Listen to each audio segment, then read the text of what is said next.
राधे दोस्तों, राधा अष्टमी की आप सभी को ढेर सारी शुभकामनाएं। भगवान करे, माँ राधा रानी करे कि आपके जीवन में सब कुछ शुभ हो, मंगल हो।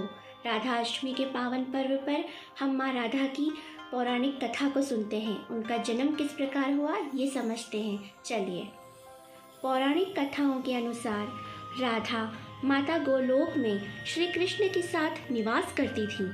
एक बार देवी राधा गोलोक से कहीं बाहर गई। जब वापस आई तो देखा कि कृष्ण भगवान गोलोक में नहीं है। उस समय भगवान श्री कृष्ण अपनी एक सखी वीराजा के साथ गोलोक में घूम रहे थे। यह बात जब राधा जी को मालूम हुई तो उन्हें गुस्सा आया और वो सीधे उनके पास पहुंच गई। वहां पहुंचकर उन्होंने भगवान श्री कृष्ण को काफ़ी भला बुरा कहा। राधा जी का यह व्यवहार भगवान श्री कृष्ण के मित्र श्री दामा को बुरा लगा और उन्होंने राधा को पृथ्वी पर जन्म लेने का श्राप दे दिया।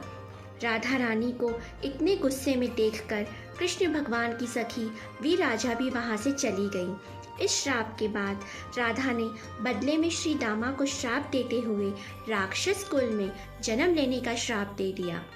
राधा रानी के द्वारा दिए गए श्राप के कारण श्री दामा का जन्म शंखचूड़ दानव के रूप में हुआ था।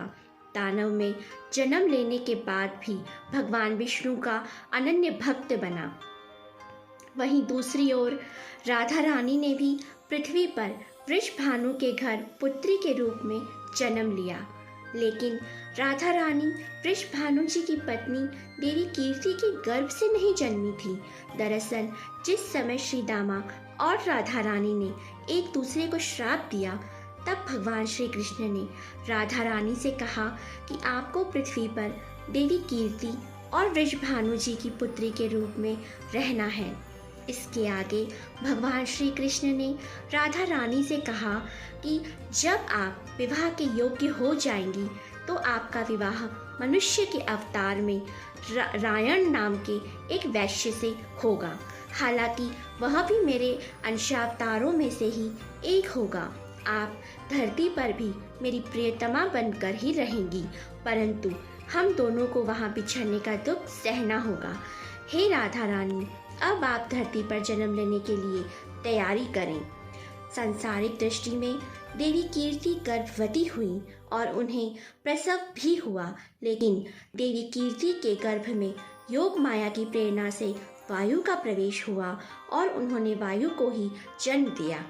जब वह प्रसव पीड़ा से गुजर रही थी, उसी समय वहाँ देवी राधा रानी एक प्यारी सी कन्या के रूप में प्रकट हो गई।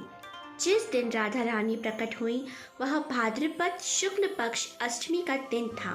इसीलिए भाद्रपद शुक्ल पक्ष अष्टमी को राधा रानी अष्टमी के रूप में जाना जाता है। इस दिन भगवान श्री कृष्ण और राधा रानी की पूजा की जाती है। इस व्रत को करने से हमें सभी सांसारिक सुख आनंद प्राप्त होते हैं। मान्यता के अनुसार इस व्रत को करने से धन की कमी नहीं होती और घर में बरकत बनी रहती है। तो चलिए कहिए राधे राधे राधे राधे। दोस्तों, आपको यदि हमारी ये कथा पसंद आई हो तो हमारे वीडियो को लाइक कीजिएगा और ज़्यादा से ज़्यादा शेयर कीजिएगा। धन्यवाद।